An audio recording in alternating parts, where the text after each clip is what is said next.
നല്ല തുടക്കം തന്നെ ആയിരിക്കും. കാരണം ഇങ്ങനെ ഒരു കോഴ്സിന് അറ്റൻഡ് ചെയ്യാനും അതുപോലെ തന്നെ തുടർന്ന് അഡ്വാൻസ് കോഴ്സിന് എത്തിച്ചേരാനും നിങ്ങൾക്കൊരു അവസരം ഇവിടെ നിന്ന് കിട്ടുകയാണ്. തീർച്ചയായും ക്ലാസ്സിലേക്കും കൂടി നിങ്ങളെ ക്ഷണിക്കുകയാണ്. എന്തായാലും സനീഷ് സാറിനെ ഒരിക്കൽ കൂടി സ്വാഗതം ചെയ്യുന്നു.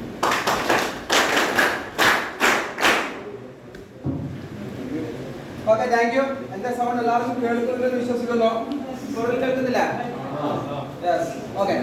ഇന്ന് ആർട്ടെ എന്നോട് പറഞ്ഞിരിക്കുന്നത് ഒരു ബേസിക് ആയ ഇൻട്രൊഡക്ഷൻ എയെ കുറിച്ച് നൽകണം എന്നാണ് പറഞ്ഞിരിക്കുന്നത്. സോ അതിന്റെ രീതിയിലാണ് ഇന്നത്തെ പ്രിപ്പറേഷൻ നടന്നുകൊണ്ടിരിക്കുന്നത്. സോ ആ പ്രിപ്പറേഷൻ നടന്നതിന്റെ ഭാഗമായിട്ട് ടീ ബ്രേക്കിന് ഇറങ്ങുന്ന സമയത്ത് ഞാൻ പൊതുവായിട്ട് കേട്ട കുറെ ചോദ്യങ്ങളാണ്. ഞങ്ങൾക്ക് സാധിക്കുമോ, കൂടുതലായിട്ടൊന്നും അറിയില്ല, വാട്സപ്പ് ഞാൻ കുറച്ച് ഉപയോഗിക്കാറുള്ളൂ, അത് തന്നെ കഷ്ടിയാണ് ഉപയോഗിക്കുന്ന ചില ആൾക്കാർ ചോദിക്കുന്നുണ്ടായിരുന്നു. ആ രീതിയിലാണ്. സോ എനിക്ക് പറയാനുള്ളത്, ഏതൊരു കാര്യത്തെ നമ്മൾ ഫേസ് ചെയ്താൽ മാത്രമേ നമുക്ക് അത് എന്ത് ചെയ്യാൻ പറ്റുള്ളൂ, പറ്റുന്നതാണോ ഇല്ല. നമ്മൾ കുറച്ച് കാര്യം ശ്രമിച്ചു നോക്കുക.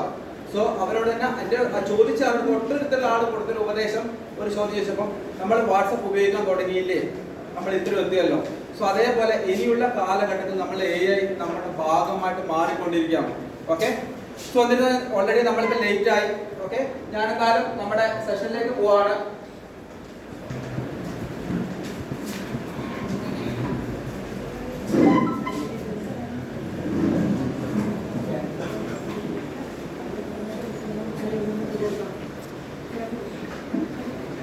ഒന്നാമത്തെ ചോദ്യമാണ്, എന്താണ് AI? ഓക്കെ, പലപ്പോഴും നമ്മളോട് ചോദിക്കുന്ന കേൾക്കുന്ന എല്ലാവർക്കും AI എന്താണെന്ന് അറിയാം. ഓക്കെ, സോ പലപ്പോഴും നമുക്ക് ചോദിച്ച വ്യക്തമായിട്ടൊരു ഉത്തരം നൽകാൻ AI പല കാര്യങ്ങളും ചെയ്യുന്നുണ്ട്, പല കാര്യങ്ങൾ അറിയാം, പക്ഷെ അറിയാൻ പറ്റുന്നില്ല. ഓക്കെ, സോ ഇവിടെ പറയാം, എന്താണ് പറയുന്നത്? AI എന്ന് പറയുന്നൊരു മെഷീനാണ്, നമുക്ക് എല്ലാവർക്കും അറിയാം. ഓക്കെ, ഒരു മെഷീനെ പ്രോഗ്രാം ചെയ്ത് കൊണ്ടുവന്നിരിക്കുന്നതാണ് AI എന്ന് പറയുന്നത്. ഓക്കെ, സോ അതിനകത്ത് കുറെ കാര്യങ്ങൾ പറയുന്നത്, ക്വസ്റ്റ്യൻ ചോദ്യങ്ങൾക്ക് ആൻസർ ചെയ്യാൻ പറ്റുന്നുണ്ട്, ഭാഷകൾ മനസ്സിലാക്കാൻ പറ്റുന്നുണ്ട്, ചിത്രങ്ങൾ മനസ്സിലാക്കാൻ സാധിക്കുന്നുണ്ട്, തീരുമാനങ്ങൾ എടുക്കാൻ സാധിക്കുന്നുണ്ട്, കണ്ടന്റുകൾ നമുക്ക് ആവശ്യമുള്ള കാര്യങ്ങളൊക്കെ ചെയ്തു തരാൻ ഇത്തരത്തിലുള്ള മെഷീനുകൾക്ക് സാധിക്കുന്നുണ്ട് എന്നുള്ളതാണ്. ശ്രദ്ധിച്ചിട്ടുണ്ടോ?